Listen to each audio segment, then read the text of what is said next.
Hi, I am very happy to see you all in another beautiful evening. Today, I'm going to take you all for one of my favorite reserve in Al-shuaa.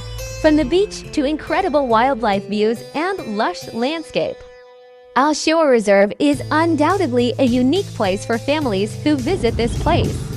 Apart from strolling around the surroundings, there's a playing area for the children to enjoy and get a closer view of the animals.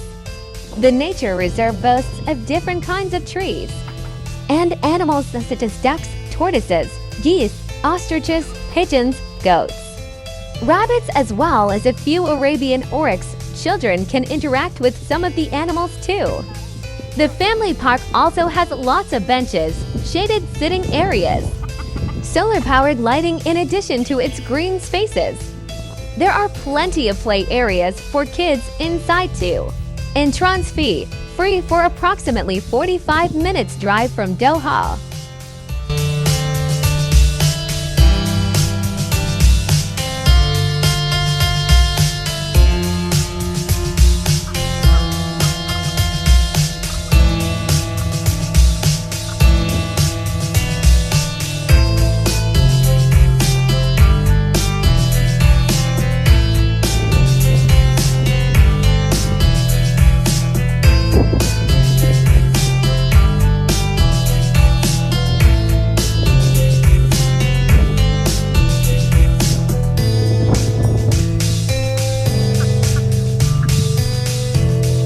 Another green space worth a visit.